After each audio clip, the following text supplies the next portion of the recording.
There are there are times in my life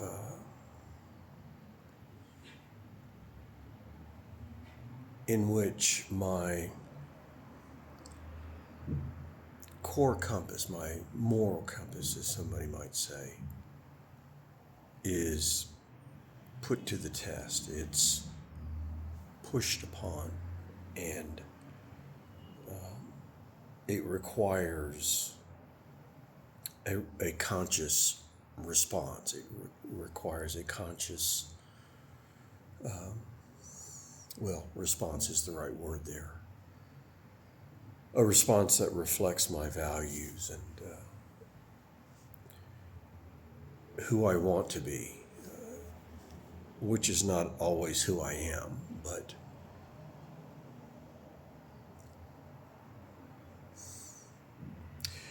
and I've noticed that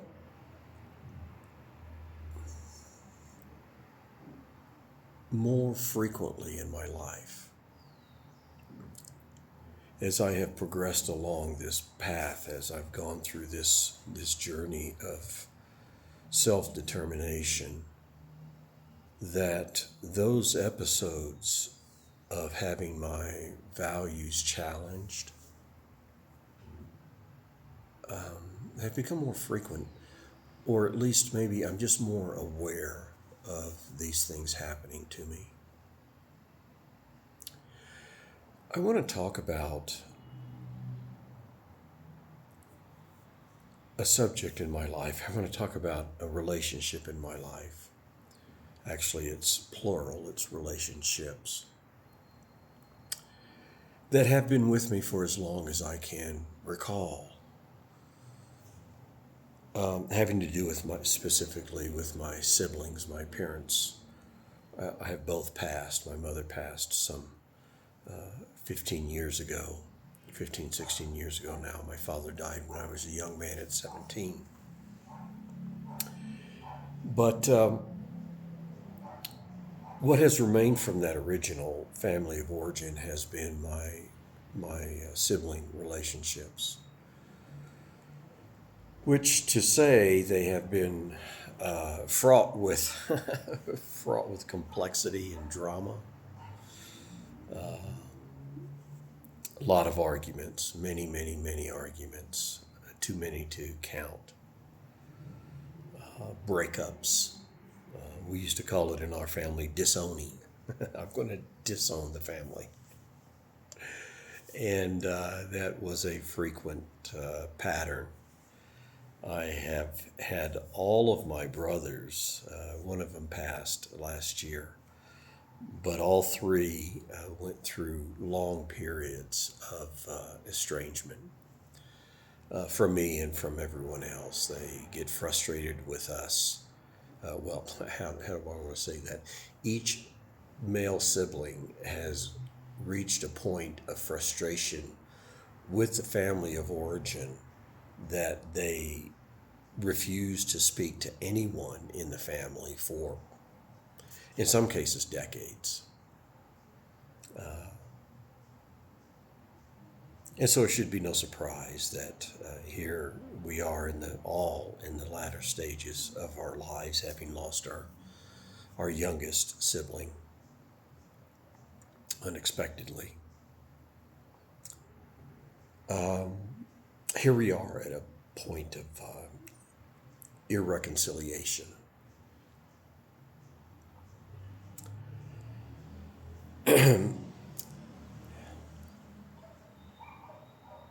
With my brother, one older, one younger, it has been it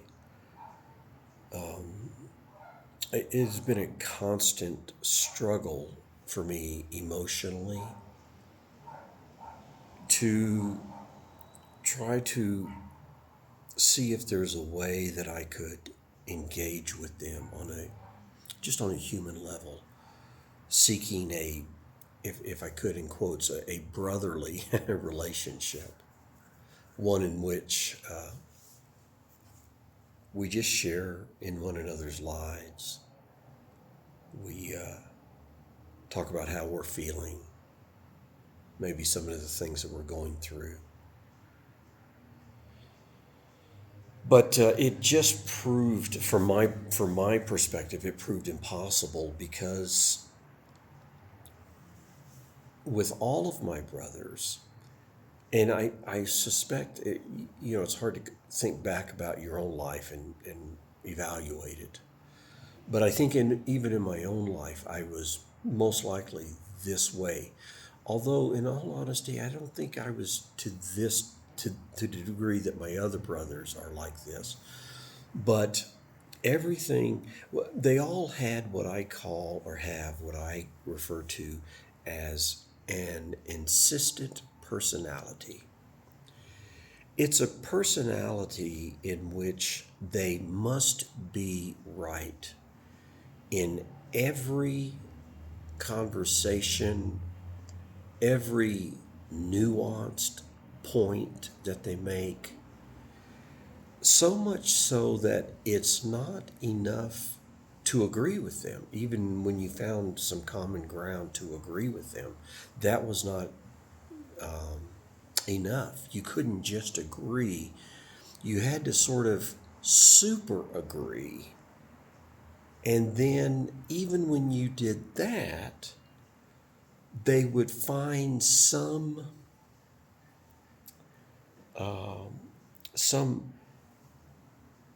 subtle, nuanced point to disagree with.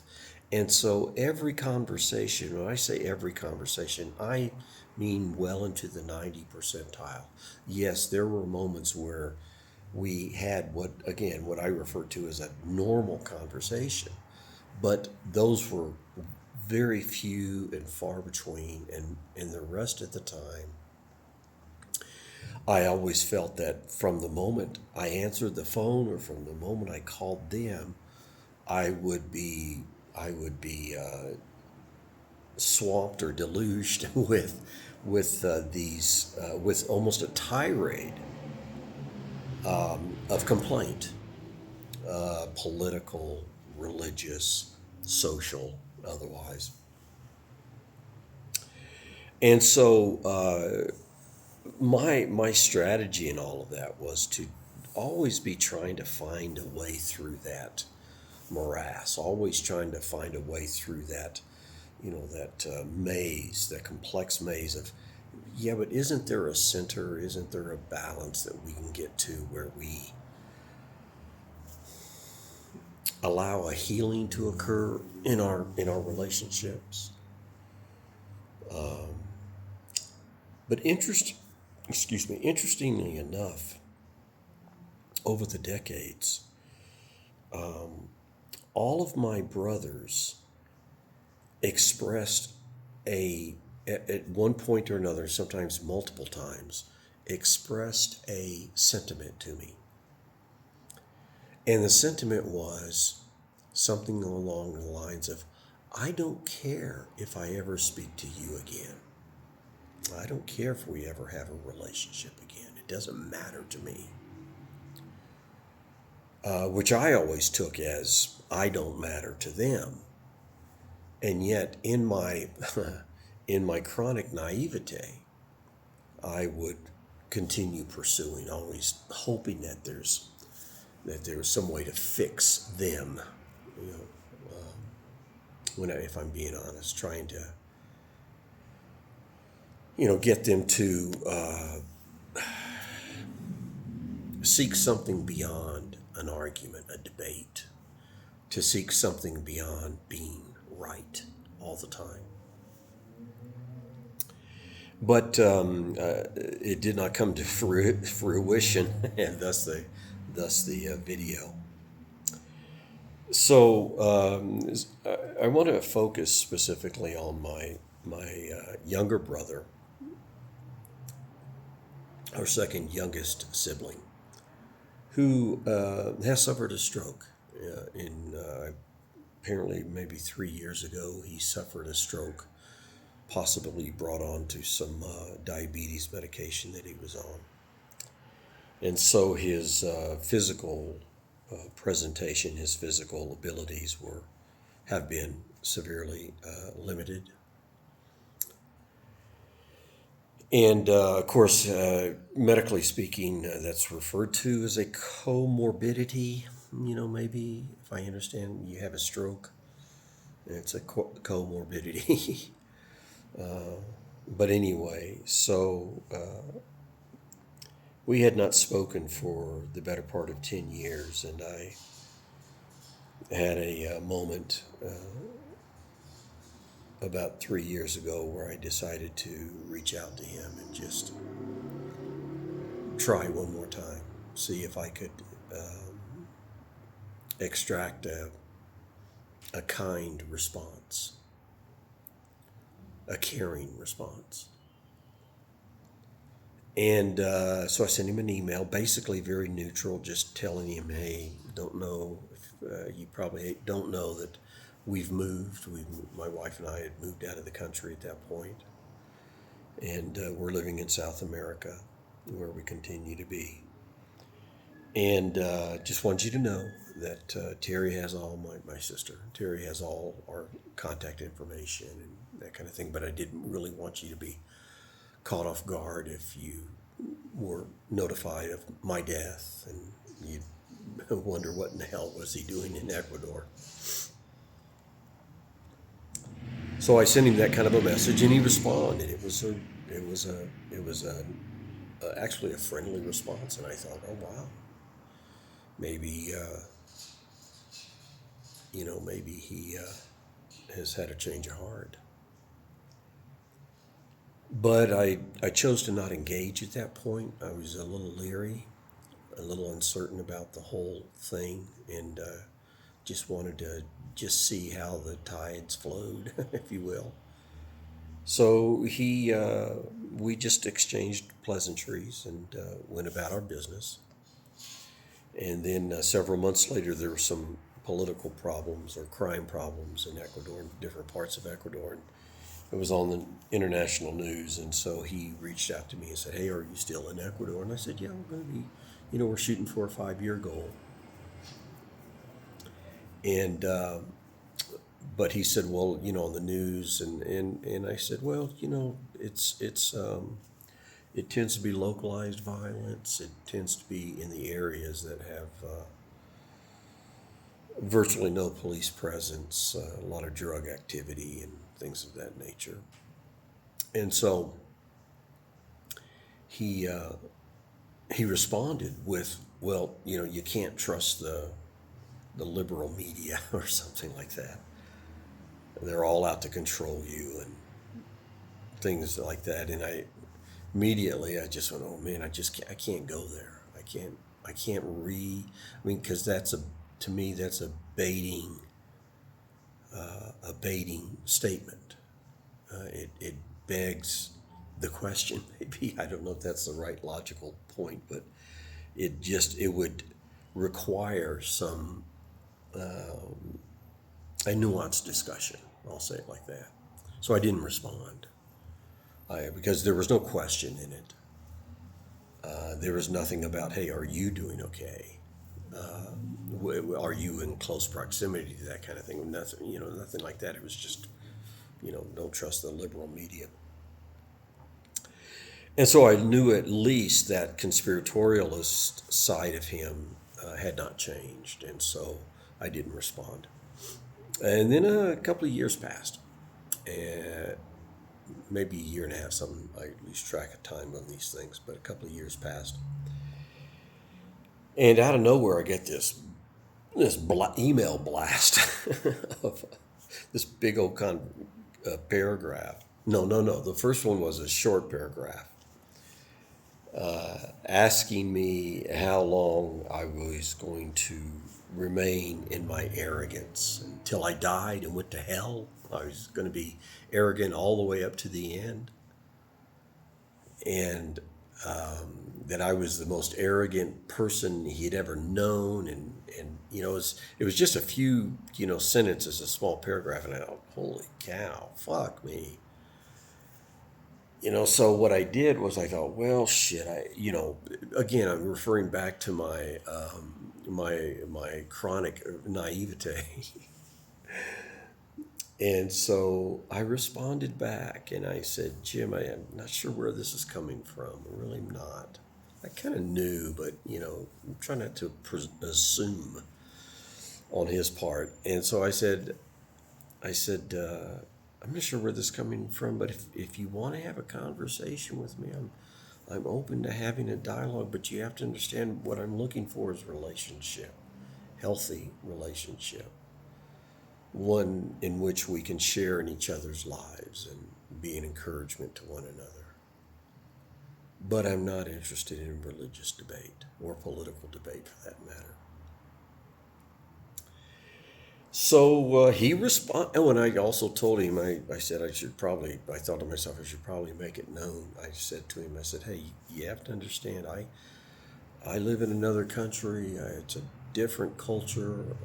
We have a different set of friends, many of whom are members of the LGBTQ community, and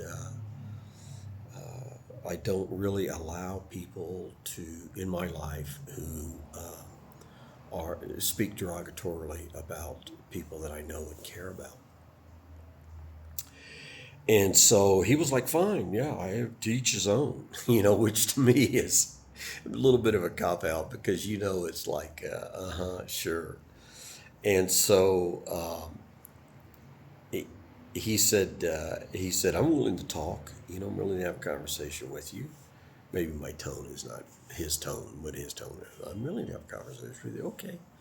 So we exchanged phone numbers, and in a very short span of time, we were on the phone together for about an hour, right in this living room. And he started the conversation. His tone was not as aggressive as it had been in the past, but he and his speech was slurred. At first, I thought he was drunk, and I thought because he has I have been on the phone with him multiple times when he was drinking, and my sister had to tell me, Kenny, you got to understand he's drinking heavily, and so I didn't realize that again, the chronic naivete. And but anyway, he disclosed that he had had a stroke, and that it affected his speech and it made it sound like he was drunk. But anyway, so he spent. There was no. Let me back up real quick. There was no. Hey, how are you doing? How's life in Cuenca? What's that like? Yes, because I was wanting to ask the same thing of him. So hey, how's life in Oregon? What's going on in your world up there? Those kind of things, and that's the gas man, propane gas, that is. And so, but he none of that, and so, but he immediately went into about somewhere around a 40-minute monologue, describing his relationship with God, which he has done with me on the phone many times, and how he believes that God has verbally spoken to him, revealing to him the truth about humanity, the truth about God, the truth about religion, all these things, the truth. He has the truth. And he can demonstrate it by these emotional experiences that he has. One of them, the one that he had, was that a bird landed outside his window one morning while he was having coffee. And there was something about that experience, I don't recall the details, something about that experience that he interpreted as God talking to him, which you hear quite frequently among people who are, I'll just say, susceptible to that type of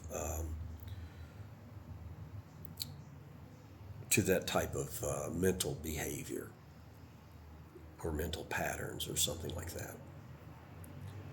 And so he went on for about 40 minutes or so, and then he said, so, what do you think? And I was, I felt an immediate flush of nervousness. And but fortunately, I had enough presence of mind to tell myself, Ken, take a breath, speak slowly, speak clearly, that kind of thing, and which I did. And I just told him, I said, well, Jim, I don't really believe it's true what you're saying. I know that you've had an experience, and I know that experience is very real to you, but I don't believe that it was an actual, real experience, or real. The experience was real, but the statements behind the experience, I don't believe are true. So I let that land, and then he said, "Well, why are you an atheist?" Because he knows my background as a pastor and fundamentalist and all this. He says, "So why are you an atheist?" And I said, and I gave him. I thought, well, God damn, that's a big ass question. I could come at it at least a dozen different from a dozen different angles. But I thought, well, let me just take one of the most common ones, the moral angle. That's what I'm thinking to myself. And then I explained to him very briefly, it took me every bit of maybe 3 minutes, 2 minutes, something like that, to say that I reached a point in my life where I began to read the Bible again after a time where I did not, wanted nothing to do with Christianity. But I started reading the Bible, and when I did, I realized, with this time without the rose-colored glasses, I realized that the character of God in the Bible is a moral monster. His indifference to suffering, his willingness to command horrific genocide and rapes and human enslavement and all these kind of things. I just said they run counter to my core values, and I said something along the lines of, even if the God is real, I wouldn't worship it because of its. If the Bible turned out to be an actual history book, which thank God it's not. But I told him, I said I'd still be in resistance to this character, to this deity. So he didn't say much. He wasn't quite ready to respond. Maybe my response was a little too concise or whatever, I don't know. But we concluded the conversation. I think we talked about nothing for the next 5, 6, 7, 8 minutes. And then because I still was wanting to talk to him, share with him what's going on in my life and that kind of stuff. And maybe I tried to do that to see if it was a fishing expedition, to see if I could touch something soft there. But didn't get there. We got off the phone. And before I'd gone to bed that night, there was a new email in my inbox, and it was a blister in my email. Back to the arrogance theme. He told me, he said, where you went wrong was that when you began to doubt God, you should have fallen on your knees and stayed on your knees and wept and pleaded and all this kind of stuff until God broke through with his divine revelation. And that you're just wasting your life. You said you're living your best life when in fact you're just treasuring up things here on earth, but all it's going to do is burn along with you in hell. I'm like, fuck. Oh, shit. So I told him after that, I didn't respond to anything he said. I said, Jim, look, I'm just trying to see if there's a potential of a relationship here. Clearly, we're not on the same page. Clearly, that's not something you're interested And so I'm going to block you. I wish you all the best, but I'm going to block you. And because I knew his pattern, his thing is like when he starts throwing those God bombs or Bible bombs at me, it becomes it becomes quite you can't respond. If you respond, it's like opening the spigot even more. And so I just told him I'm going to block you and take care. And so I did. I blocked him on my phone and I blocked him on email for about 2 days, 3 days. I figured, well, that's probably enough for him to realize he's been blocked. So I unblocked him. Just in case that he might respond back at some point and go, Kenny, I'm sorry, man. I just, was having a bad day or whatever.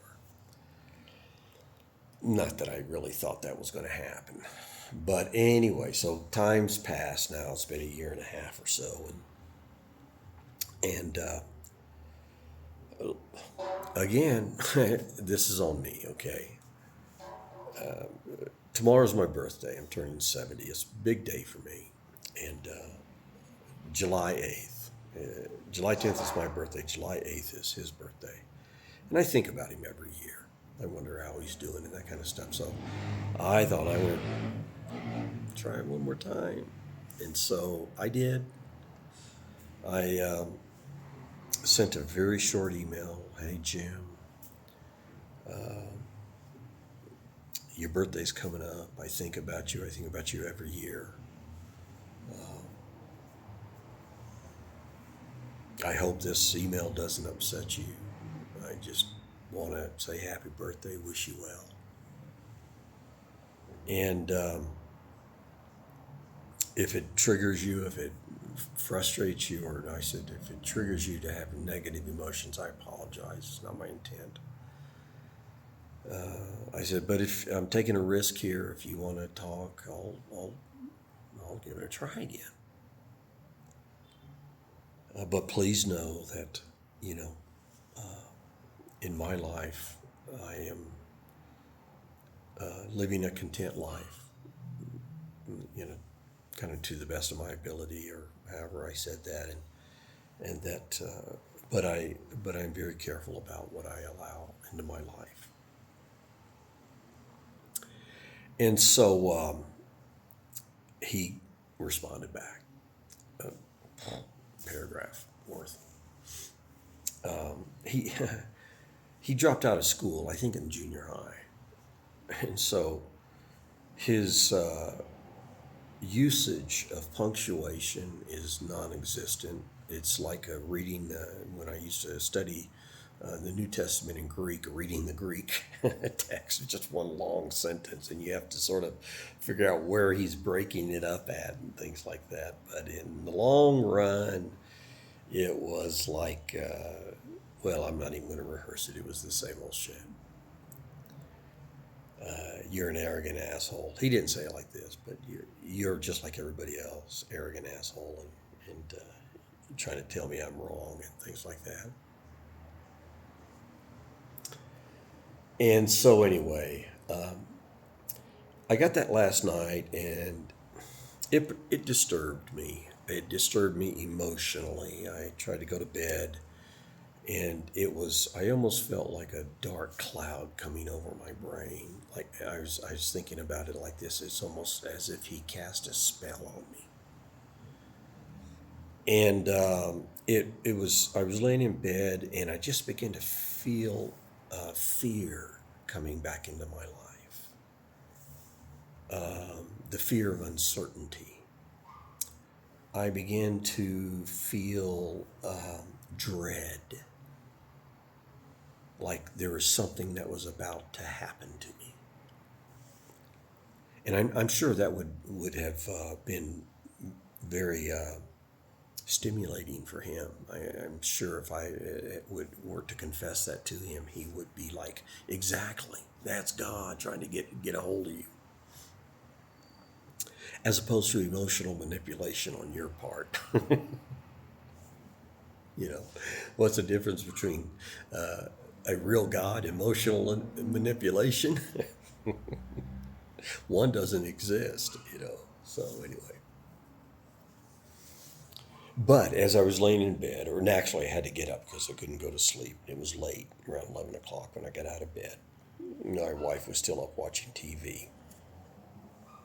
But I went into the TV room, sat down, and reread the email.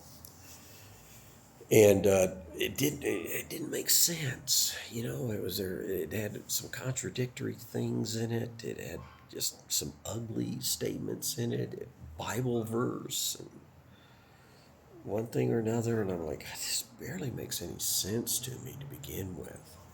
But I can't respond to it because again, that's like asking him to fire hose me. And I don't want to get fire hosed at 11:30 at night. And so I didn't respond. I still haven't responded. But anyway, as I was processing it, and I think this is going back to where I originally started out, where you have these moments. I've had these moments in my life where my values are tested. Who I want to be, how I want to feel about myself, about my life, and about others get get very strongly tested. And as I was processing last night, I thought to myself, Ken, you promised yourself, you made yourself a promise 10 years ago when you were around 60 years old that you were done living a life of fear. You would not live in fear. You would not live a life of cynicism, all of which were leftover characteristics from my Christian fundamentalist years. And I was pleasantly surprised how quickly I rebounded from that. And I sat there, I was really tired at this point, and I sat there and I thought to myself, that's right. I am not gonna live in fear. I'm not gonna carry around that judgmental, cynical hatred of other people. I'm just not gonna do it. Now my brother would say, I don't hate anybody. Don't believe what they say, believe what they do. And and I thought to myself, no, Ken, no. What do you think you would do? You think you're going to completely reorganize your life so that he can feel better about himself? Come on, man.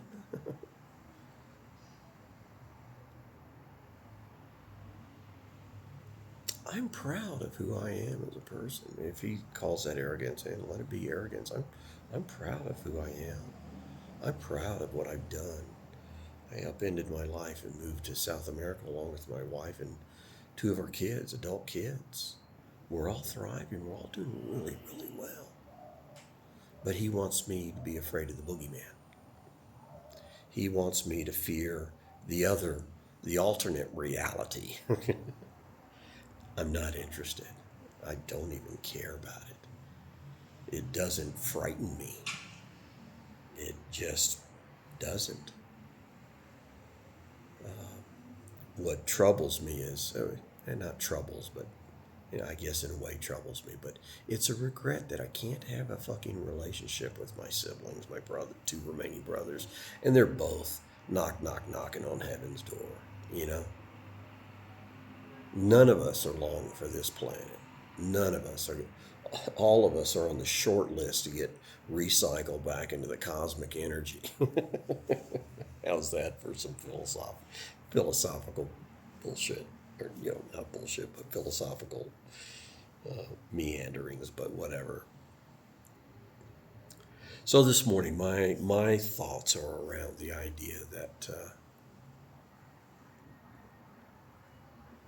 remaining true to myself, continuing to develop the sense of who I am. One of my core philosophies is that I will not allow any person,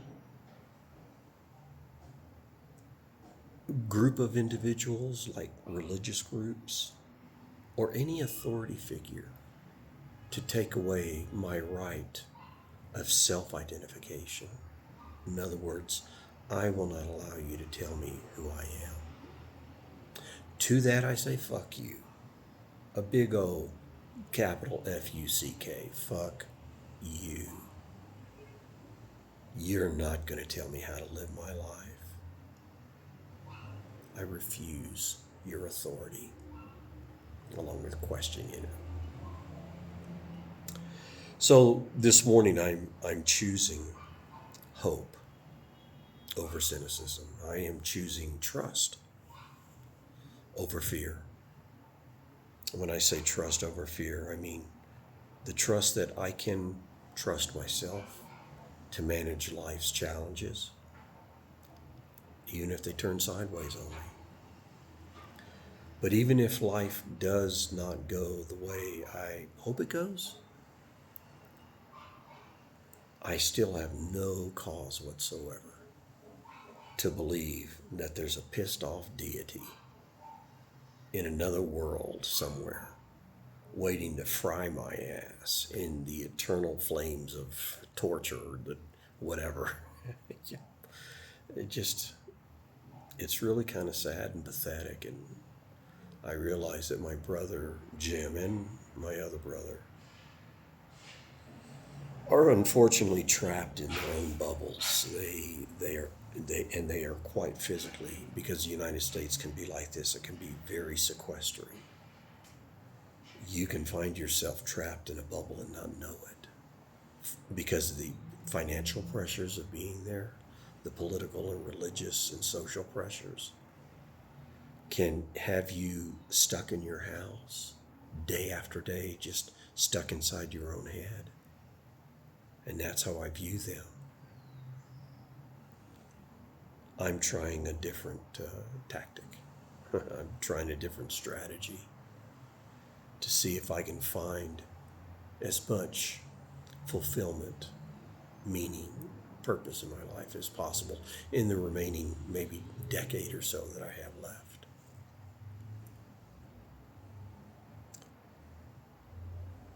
So my values have had a little bit of a test this week, and I'm happy to report that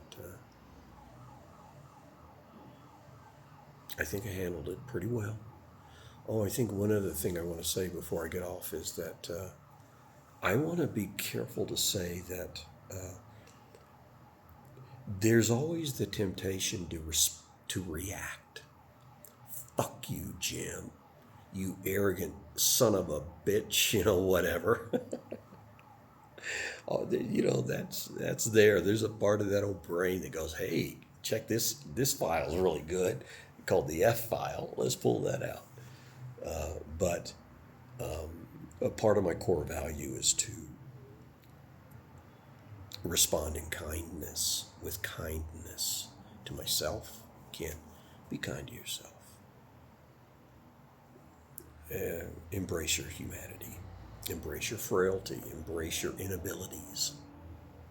It's cool. Right on. That's just who I am. And do not react in kind to hatred, to cynicism, to fear. Go about your day. And more than that, find, I don't know what words to use here, find happiness. Find gratitude. Think about things and that was a part of my thinking last night and this morning has been, man, I am so grateful for my family, the friends that I have.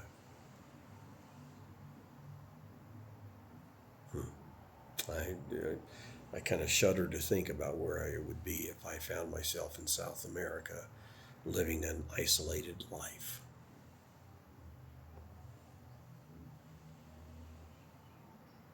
I've been so wonderfully surprised by the love of friends here. We got some pretty tight little groups that we can. At my birthday party, I think the head counts up to some around 65, and I suspect that the majority of them are going to be there. Just an evening, just to share love, hug and kiss and talk and laugh, celebrate life, celebrate what it means to be a sentient being on a spinning planet in a vast, undiscoverable universe. So anyway, that's this is a long one. I don't even know what I'm going to do. I'm going to put it up on YouTube just to see what happens. But I don't really care if my brother ever sees it, if my other brother sees it, or even if my sister sees it. I don't really care. Not that my YouTube channel gets any attention anyway. But anyway, so that's my thoughts for today, July 9th at a little after 9 o'clock in the morning, coming to you live from Cuenca, Ecuador. Be kind to yourself. Be kind to yourself. It may be one of the most important things we can do as a frail species. Peace out.